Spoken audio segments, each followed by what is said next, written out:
Hey, everyone. Welcome back to the podcast. I am so thrilled to be here with you this week. And in this episode, we'll be delving into a subject that touches many of us, the complex landscape of alcohol consumption and how to navigate it.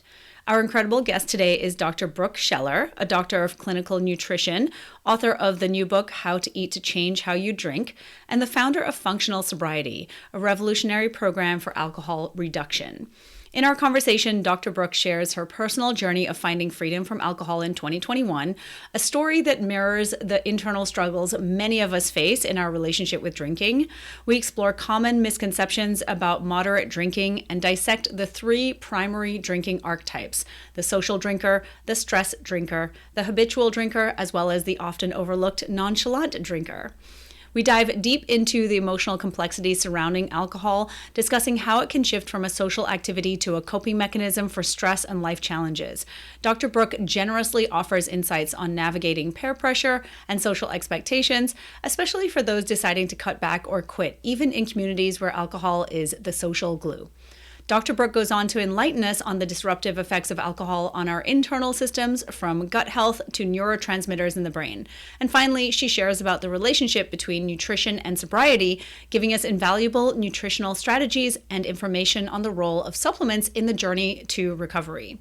Dr. Brooke's experience extends beyond theory. It's rooted in her personal transformation, resulting in improved brain health, mood, energy, focus, gut health, and hormone balance.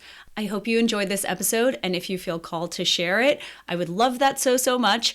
I am at Nicole M. Jardim on Instagram, and Brooke is Dr. Brooke Scheller. Hi, Brooke. Welcome back to the podcast. I'm so thrilled to be back. I love our conversations, and I'm so excited to chat again today. Same. I am as well. I'm really looking forward to this conversation. And now, even more so because you now have a book out, How to Eat to Change How You Drink. Yes, I know. Last time we chatted, I was still in the midst of in the writing process, to be honest. I think you were. Yeah, on December 26th, the book hit shelves internationally on January 4th of 2024.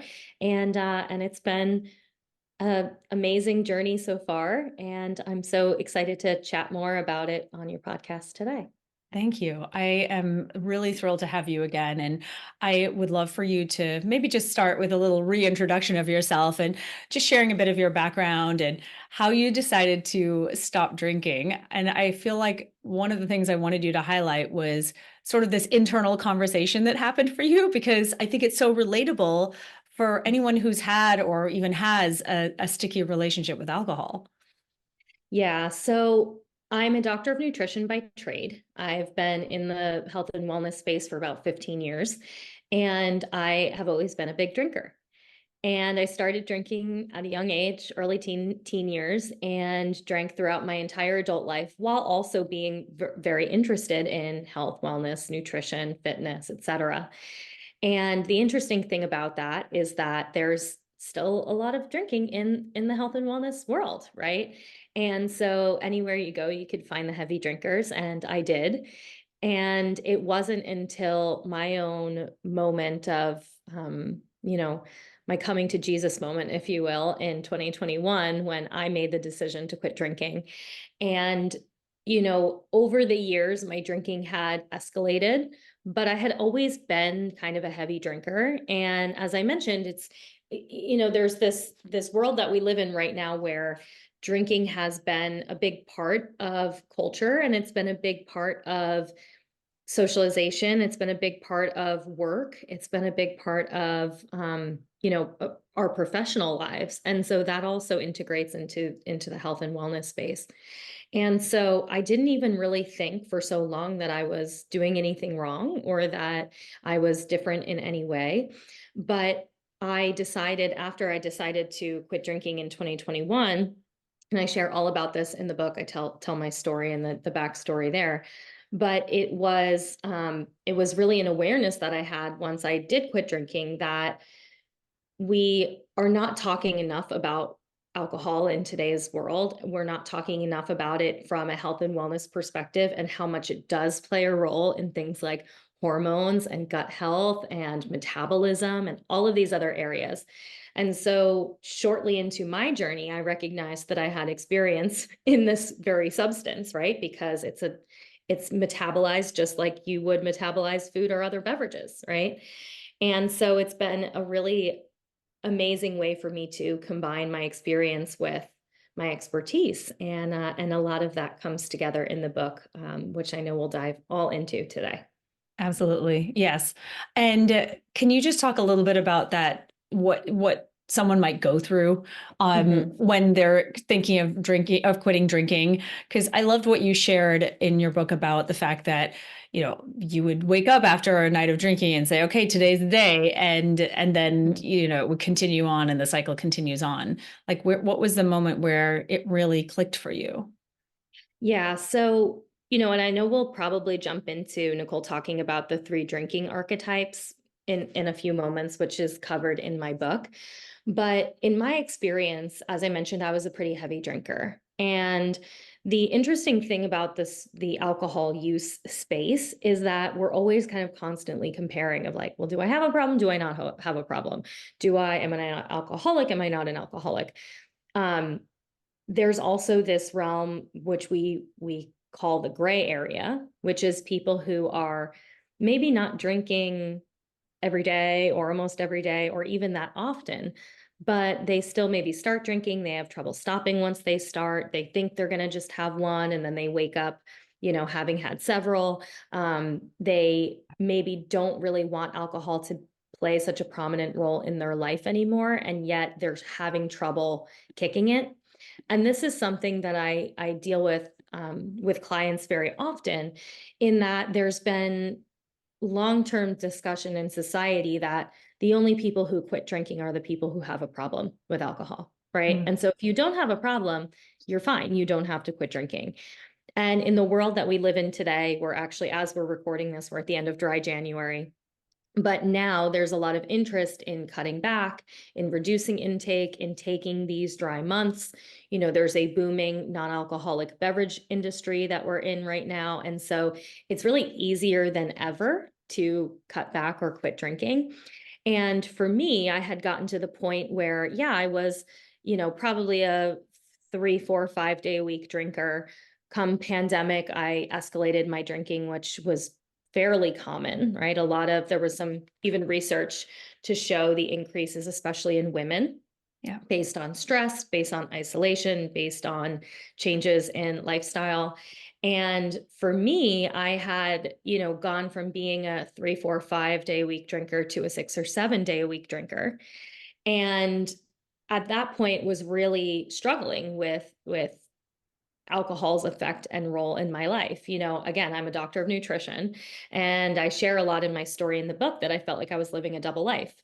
And, you know, as an expert in nutrition, that's one thing, but I think a lot of people deep down kind of feel this internal struggle or this internal um, tennis match. I refer to it in the book as of, do I have a problem? Should I quit? No, I don't have a problem. And it's really exhausting Yes. to have to kind of constantly think through that.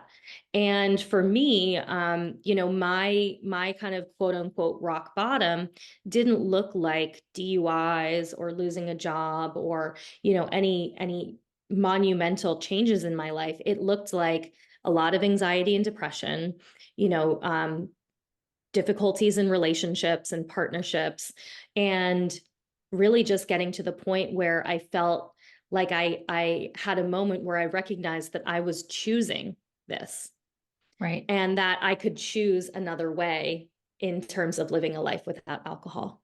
Mm, thank you for sharing that. I think that Mm. it'll really resonate with a lot of listeners. And coming into the archetypes, and I know you talk all about this in the book, but there's often this perception that moderate drinking is acceptable and even healthy because, we've heard the red wine with dinner line so many Mhm. times. So, how do you address this misperception? Or is that even a word? Misconception? Yeah, so this is an important piece because, and I was just talking to someone about this earlier today, moderation is not really well defined, right? Like if you were No. to stop the average person on the street and say, what does drinking in moderation mean? You'd probably get 17 different answers, right? And so basically that is because we haven't really well defined it as a society. There's kind of this elusive nature to it, and that's almost part of the misconception, right? And part of how alcohol has become as pervasive as it is, right? Something I share in the book is that alcohol it's an addictive substance for anyone who drinks it. We could go into the nuance of the science, which is a lot of what's covered in the book. But the reality is that the way that alcohol affects the brain is in a way that becomes addictive. And so, while there are, some people who might be more inclined to develop an addiction, if you were to continue putting alcohol into your body enough, you would start to develop addictive of tendencies. So I share that because it's important to know that this is not like reserved for a separate subset of the population. But the challenge with moderation is that, up until today, the people have believed that moderation is what the US guidelines say, right? Which is 2 or less drinks per day for men, 1 or less drinks per day for women. And that guidance is part of something called the USDA guidelines for nutrition guidelines for Americans 2020 through 2025. And they basically look at this every 5 years or so. And what's really interesting about where we are now in 2024 is that we're up for new guidelines in 2025. And over the last 5 years, there's been a lot of shifts in the research, right? Yeah. So in 2022, actually, Canada changed its guidance around alcohol consumption, that anything over 2 glasses per week, 2 alcoholic beverages per week, starts to increase health risk. Now, that's very starkly different than 2 drinks per day. Right. Yeah. And so a lot of this has to do with the evolution of research, of what we're really truly finding with alcohol in these larger scale studies. And you brought up a great point, Nicole, which is that there's been this history of, well, a little bit of wine is good for you, or a little bit of alcohol maybe isn't so harmful to health. And some of that research is based on the really early research around the Mediterranean diet and looking at these communities where, sure, they're drinking alcohol, but they're also eating diets that are very high in fresh produce, very low in processed foods, low in sugar. These are people who are spending time outdoors in communities. And so there's a lot of different aspects of They're their not us. lifestyle. They're not us, because what happens in the US is we're drinking beer and eating hot wings and French fries and watching sports, right? So Exactly. it's very different lifestyle than the Mediterranean diet. And again, what has come from the last few years is more larger scale studies that show that there really is truly no benefit of alcohol at any amount, and that it is safer to not consume any alcohol. Oh, that's so good. And I'm glad that we're finally catching up in the research. So to speak to these 3 archetypes, I feel like we talk about this, this idea of, again, like drinking in moderation, or I only drink socially, or whatever we say to ourselves, right? And that the idea or the perception of alcoholism or having a problem with alcohol is that you're drinking alone, or you're drinking and driving, or you have no real control over it. Can you speak to that? Because I think that that's another misconception for a lot of people who maybe do have a problem with alcohol and just don't realize it based on the ideas of what alcoholism actually is. Yeah, so I think we've done a bit of a disservice to people in this regard because, again, the previous notion is you either are an alcoholic or you're not, right? And therefore, if you're not, doesn't mean that you need to quit drinking, that you're fine. And, there's always this meme in the sobriety world of like people Googling, am I an alcoholic? Like trying to take some type of quiz online and find out, like, based on whatever standard, am I an alcoholic or not? And it's this like, it's almost like this dividing line that like once you cross a threshold, you are either an alcoholic or not, and therefore need to stop or can drink. And the thing that is changing in the world that we live in today, in the era of what we call sober curious, and again, the era of people just being more interested in cutting back, is you're the one that gets to decide Yeah. if alcohol is creating a problem in your life or not. And for those who are listening, who maybe are kind of very curious about this subject and wondering if this is something they would like to pursue or might need to pursue, is we innately know, right, if alcohol is having a positive or negative effect on our life.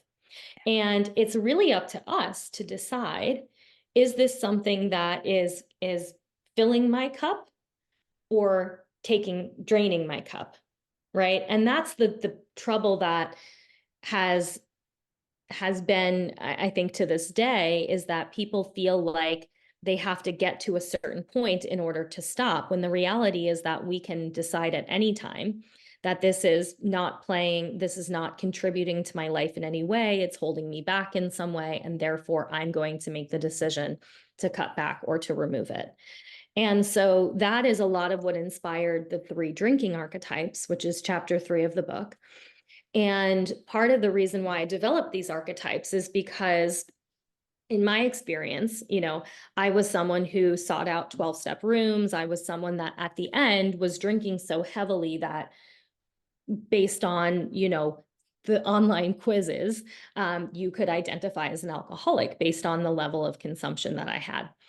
But when I got sober and started to work with other people and started to bring nutrition into the discussion, and how we use nutrition and wellness and supplements, for example, to support this, I started having people come in and want to work with me that didn't drink like me. They drank way less often. They drank maybe a couple times a week or a couple times a month. But when they started, they have trouble stopping, or they felt like, they wanted to be able to go to social events and not drink, but for some reason they couldn't. Or they felt like, when stress boiled up, they really couldn't say no, and they couldn't figure out why. So this all informed for me, and this is what I always say, the scientist in me is always like, well, there's got to be a reason. Why is it that I drink like this and someone else might drink more socially? And so I developed these 3 drinking archetypes. They are the social drinker, the stress drinker, and the habitual drinker. And I'll explain what those are in a moment. There's also a kind of a 4th archetype that I mention but don't touch too much on, and we call this the nonchalant drinker. The nonchalant drinker is someone who can kind of take it or leave it. They're the person that might order a glass of dinner at wine and leave half the glass, which is always mind-blowing to the people like me. Like, how could you leave half of a glass of wine there? They just they don't crave it. They don't think about it that often. It doesn't really play much of a role in their life.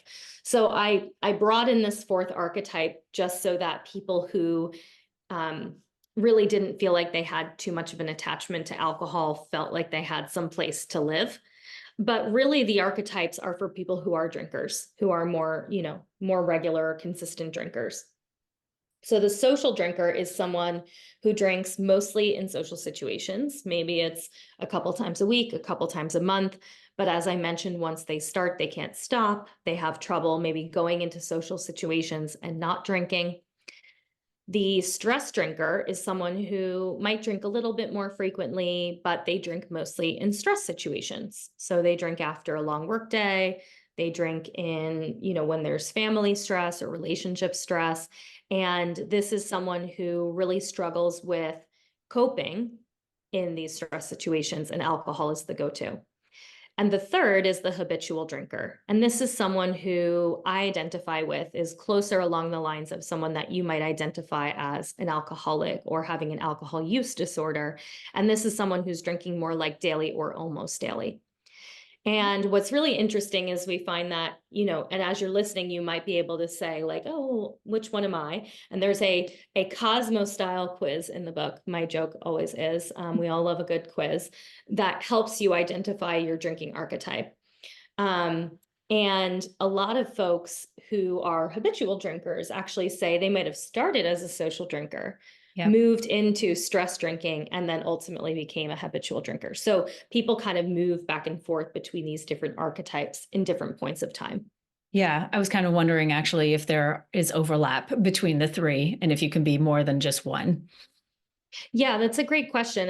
And again, I think we've all experienced different times of life where maybe stress has picked up and we've used alcohol more to cope with that, or maybe that, we were moderating a little bit more and only drinking more in social settings.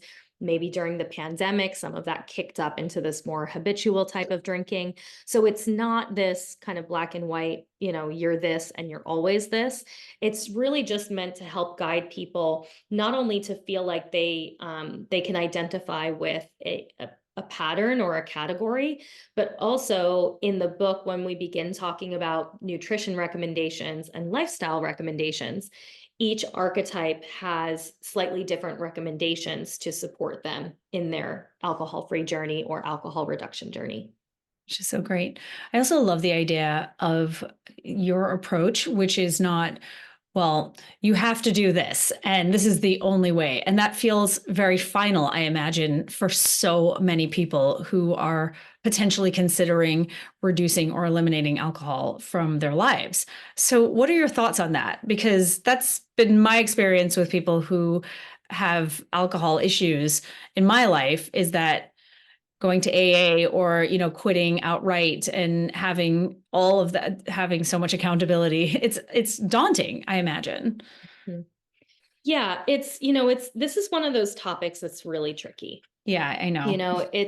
It's something that is really unique to each individual person.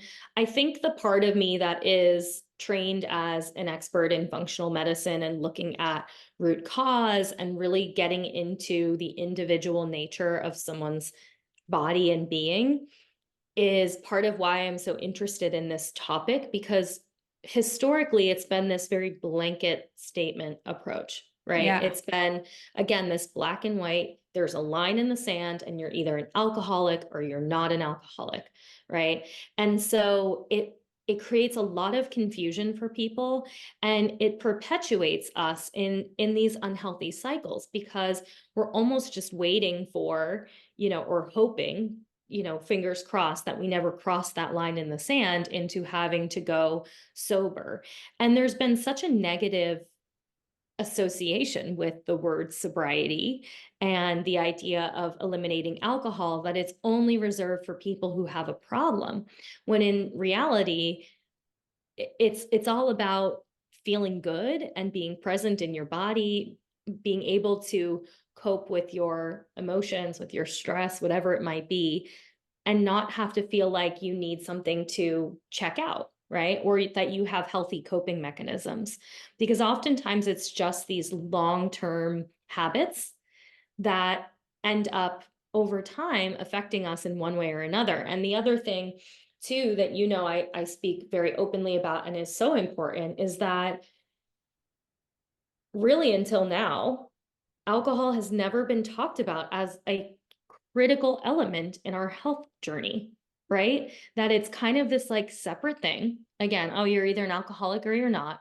But the reality is that part 2 of my book, I talk about the different body systems and the ways that it affects hormones, the ways that it affects gut health, brain, creates nutrient deficiencies, creates all of these other imbalances in the body.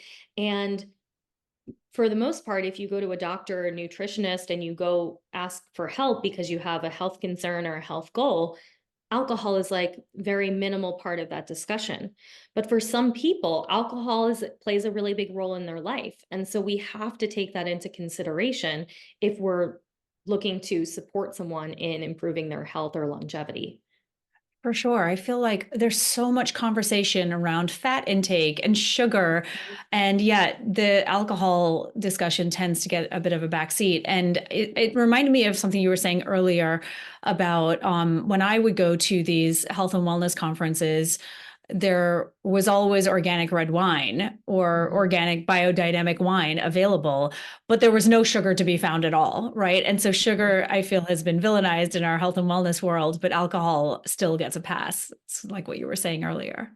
Yeah, and I've been to, for, I mean, my entire career, I've gone to conferences where alcohol is very prominent. In fact, the most recent conference I went to in fall of 2023, a nutrition conference, and the one day they had a happy hour little event at the end, and they had a little pop-up bar in the hotel all of the alcohol that you can imagine. And I went up to ask for water, and they told me I had to go out and into the lobby and go over to get it at another thing. Like they didn't even have any other options besides soda or Jeez. alcohol. So I'm like, this is a nutrition, and experts in nutrition coming together, and we are completely glossing over this conversation around alcohol reduction. And it's what's so interesting. And I just had this conversation with a gal in my group. I have an online network where we focus on alcohol reduction through the lens of nutrition and wellness. It's called the Functional Sobriety Network. And one of my gals is she has a certification in nutrition. And she's like, it didn't click in my mind that this was part of the wellness conversation. And I said, that's exactly what happened to me when I said, I have to write a book on this, because it doesn't make sense why we're talking about sugar. We're talking about fasting. We're talking about, paleo. We're talking about toxins, right? Here's Yes. another big one. We're talking Toxins about in our water, toxins filtering in our our water. water. Yeah, And we're this is the biggest toxin that most people are consuming. I have people even say to me sometimes, like, oh, well, you drink LaCroix. Well, what about the PFAS in LaCroix? And I go, well, I was drinking a bunch of alcohol, which is way more toxic, right? So yes, if we want to minimize all toxins, we want to be mindful of all these things. But I know a lot of people in the wellness world who are having filtered water or distilled water. They're buying all the organic personal products. They're buying all of these, higher end things so that they can get organic and minimize toxin exposure. And yet they're consuming choicefully this toxin. And I'll share, just so that people are aware, and not as a scare tactic, but the reason why alcohol makes us feel drunk is because it is that toxin that's poisoning our nervous system. That tipsiness, that, reason why we can't drive or walk in a straight line, has to do with the fact that we are poisoning our body, right? That's why we get sick when we throw up, or excuse me, when we drink too much, because we are trying to expel the toxin from our body. So when we think about it in that way, we can't really be seeking true and full health if we are still consuming large amounts of alcohol. Now, again, a glass of wine here and there is very different than someone who's maybe consuming it several times a week, daily, almost daily, etc. It should be a core part of the discussion for our health. Oh, yes, absolutely. I could not agree with you more. Speaking of gut health and various other systems in the body that are impacted, I know you mentioned this when inside the book, but I did want to touch on it a little bit more in detail, because you did talk about it, the specific impacts on gut health, particularly with regard to the gut microbiome, lipopolysaccharides, the gut lining. I think that it's so helpful for some people to hear the negative impact, so that they can make a more informed decision about whether they're going to stop or slow down their consumption.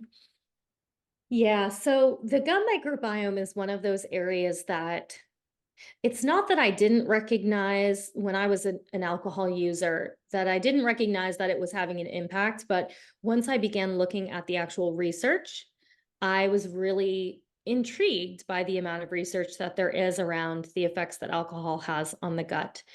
The gut microbiome is that balance of bacteria in the gut. People mostly know probiotics, right, which are the good, healthy bacteria in the gut. But we also have harmful bacteria that lives in the gut. And we really want to keep a good balance between these two. And that's why we take probiotics to help support that balance. When we consume alcohol, it reduces some of the growth of probiotic bacteria. So some of the lactobacillus, the bifidobacterium, those good healthy bacteria get lowered when we consume alcohol. And you can almost think of it as if you were to get, a cut on your hand. What would they put on you? They would put alcohol on it to clean it, right? It kills bacteria. So that is one way that we can think about the effect that alcohol has when we consume it. But also it will decrease bacterial diversity. So it's going to start to disrupt this balance because of, again, the way that it is basically changing the bacterial environment in the intestinal tract. And the other really important thing is that it is contributing to intestinal permeability and breakdown of the gut lining, what we often refer to as leaky gut. And it does this in a few ways, but alcohol, again, is think about the burn that you feel if you were to drink alcohol straight, right? That burn sensation, again, this is because you're drinking a very irritating substance. And that is starting to increase that intestinal permeability and start to break down the lining of the gut. And this is something that has been shown to influence things like autoimmune disease development, other types of immune issues, food sensitivities later in life, systemic inflammation in the body. And so it is disrupting in several ways the gut. And I know so many people who have tried for years to heal their gut. They've taken probiotics, they've taken supplements, and they haven't made any progress. And alcohol is still part of that picture. So if you're on a gut health journey and you've been trying to improve your gut health and you haven't had much success, alcohol might be something that's holding you back in that way. And I share that too because it's important to know that, even if you are taking a probiotic, you're still creating dysfunction in the gut. And so that's something to keep in mind too, that we can't, that this is one of the areas that we unfortunately can't like supplement away some of the damage that's happening. Yeah, I know, right? It's the old adage, can't out Mm. supplement bad diet or alcohol. Yeah. Unfortunately, you Yeah. just can't. I know it's hard to hear. And can you talk a little bit about the neurotransmitter piece too? Because Mhm. again, as you say in the book, we commonly associate brain issues with the mood changes that we have or whatever, insert whatever mood disorder we've got. But there's a gut component to it, obviously.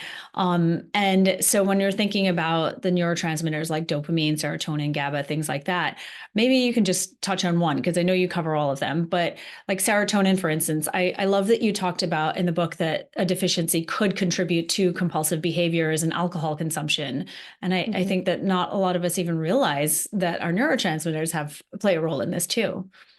Absolutely. Well, I think that when it comes to alcohol and neurotransmitters, what most people do know is they know that alcohol enhances dopamine, right? That it gives us this kind of like feeling of elation, it gives us this kind of feeling of reward, this positive dopamine being one of our feel-good neurotransmitters. But what a lot of people don't understand is the other neurotransmitters and how they are impacted by alcohol consumption. And what I really love to also talk about in this regard is the way that our neurotransmitters also influence alcohol consumption, right? So it's kind of like this chicken or the egg situation because one of the ways that alcohol provides feelings of relaxation or relief, for example, is because it's enhancing some of these neurotransmitters. Again, things like serotonin, dopamine, GABA. And GABA is one that people is less commonly known, but is basically our body's relaxing neurotransmitter. It helps us kind of calm down. It's almost like pressing the brakes in the body, right? And part of the reason why alcohol feels good initially is because it gives a boost in that GABA production and kind of like an activation of that GABA. But there are other ways that we can enhance GABA function. So we could talk about those recommendations, kind of towards the end. But the other important thing to know about the neurotransmitters is that they're all based off of amino acid precursors. So amino acids being the building blocks of proteins. And they use vitamins and minerals as cofactors to convert and activate things like GABA and serotonin and dopamine naturally. Well, these exact nutrients that we need to have proper neurotransmitter function are also the vitamins and minerals that we need or that get depleted when we consume alcohol. So basically, what happens is when we drink often, we will lower the levels of things like our B vitamins, our vitamin C, vitamin D, magnesium, zinc, calcium. I mean, essentially, all of the nutrients are affected when we consume alcohol. And the more that we consume, the more these nutrients will be affected. Well, what happens is most people experience things like anxiety or depression, and maybe they drink to cope with that. That is actually the alcohol is making that situation worse. We might feel this short term in regards to a hangover. I mean, most people can relate to that anxiety, right? Especially the older we get, we wake up and we feel really anxious. We're really uncomfortable from a mental perspective. But that is also influencing long-term, ongoing mood imbalances. And so this isn't just about, you drink on the weekend and you have a hangover and you feel anxious on a Sunday. Well, if you're anxious all week long, that can still be related to the alcohol, the lowering of these particular nutrients, the imbalances in these brain neurotransmitters. And this is where nutrition is really exciting in terms of how we can influence alcohol use behaviors. Because when we can start to boost and replenish these nutrients, we can start to feel better and make it a little bit easier for us to say no to the drink, to not necessarily need alcohol to cope with these emotions because we're supporting the brain's neurotransmitters more naturally. Yes. Thank you for breaking all of that down. It's, again, so helpful, I think, for us to just sort of see the path, how this all plays out and how the domino effect of having like consistent alcohol consumption. So my next question is sort of one that's close to my heart in that, I've shared with you, I think in the previous interview, that I have a number of family members who have challenges with alcohol. And I always think about them in particular because they live in a small community where there's literally only one thing to do for fun. That's to And it's drink. go to a restaurant or go to a bar or go to the beach bar or whatever it is. And, I think that the navigation of peer pressure and social expectations around drinking is so difficult. There's the normalization of alcohol consumption in this particular society is so challenging to deal with. And if you want to cut back or quit, do you have advice on that, on how you navigate that when that's the only thing that most people do? Yeah, and that's the tough thing, right? Is that for many of us, we aren't just in this place or at this level of drinking on our own, right? We're this way because maybe the people around us drink this way. Our relationships might involve alcohol. Our family relationships might involve alcohol. Our work relationships might involve alcohol. It has become so pervasive in our society that most people can relate to this experience of alcohol playing some type of role in these relationships. And it's really hard to make that change and be the only person. If your entire community is people who drink, it's really hard to be the only one. And it's scary to be like, well, maybe I want to stop, but what does that mean for me? What does that mean for my relationship with my partner? What does that mean for my friendships? How do I go to a family event? What do I do for fun? Like, yes, all of these things come up and it's very natural to feel that way. My book is part of a genre that we call quit literature. And what that means is that they're books around quitting drinking or cutting back your alcohol intake. But there's a big variety of quit lit books, and you can Google this and find a bunch of information on them. But they help you walk through and understand all of these different avenues, right? It's really hard to just make this decision on your own and just say, oh, I heard this podcast, I'm going to quit drinking. And that's it, right? The end. It's usually a longer journey, right? And so starting to read some books, listen to some podcasts on Sober Curious and people who are cutting back or have gone through this journey. The other really big thing, and I have an entire chapter on this in the book, is community and finding community of like-minded people who you can relate to, who share similar experiences, but who also can model sober behavior for you. They can model that it is possible to go to a sporting event and not drink. They can model that you can go to a concert and not drink. They can model that you can make it through the holidays and not pick up a drink at the holiday dinner. And so community is really important and really key in changing behaviors. And the best example I can give of this, and part of the reason why programs like Alcoholics Anonymous are as successful as they are, is because of the community element. It's in the research that the community and the mentorship in these programs is part of why they're successful. But you don't have to go to Alcoholics Anonymous in order to find community. Nowadays, there are tons of online communities, in-person communities as well, of people who are sober or sober curious, and that you can start getting integrated with. This is part of the reason why I launched the Functional Sobriety Network in 2022, because it is a community that is all sober or sober curious people, and they're all doing that through the lens of nutrition and wellness. There are other groups that are available for moms. There are others for athletes. There are others for, general kind of public population. And so I would suggest, if you're listening to this and you're feeling compelled to kind of dip your toe in and see if this is something that you might want to explore, picking up some of the Quit Lit books, like How to Eat to Change How You Drink, maybe listening to some podcasts, doing a little bit of research on finding some community, and just knowing that this is something that is hard for everyone. So if you feel like it is hard and it is scary and it's overwhelming, but it's also a little bit exciting sounding, then it means that you're ready to start doing some exploration on it. That's all. That's what it comes down to. Just making a decision to explore. It doesn't need to be, it doesn't need to be like full on commitment right off the bat. And I think that that's so great about your message. Yeah, it doesn't. It really just is about following your gut, which, when we are regularly consuming alcohol, we become so disconnected from ourselves, from our intuition, from our bodies, right? And so when we take away alcohol, we really have a lot of clarity around what we want, how we want to feel, who we want to be around. But if it sounds hard, just know that it's not an easy thing, but it is so valuable and so worth it. And Nicole, you know this from being at my launch event, that in my experience, within a couple of months of cutting out alcohol, my entire life changed.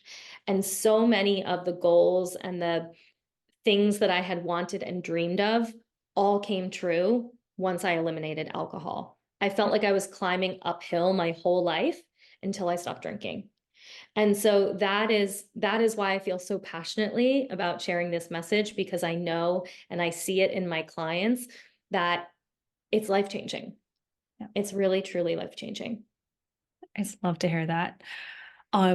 So before we wrap up, can you share, in addition to all that's in your book, because I know you have tons of strategies, maybe just a few nutritional strategies, because that is, after all, what you talk about, that you recommend for individuals who are really wanting to quit drinking or reduce their consumption, but they feel that that's part of the problem, is that maybe they don't have the scaffolding for it physically? Absolutely. Absolutely. So one of the things that I speak about most frequently is the importance of increasing protein intake and stabilizing blood sugar throughout the day.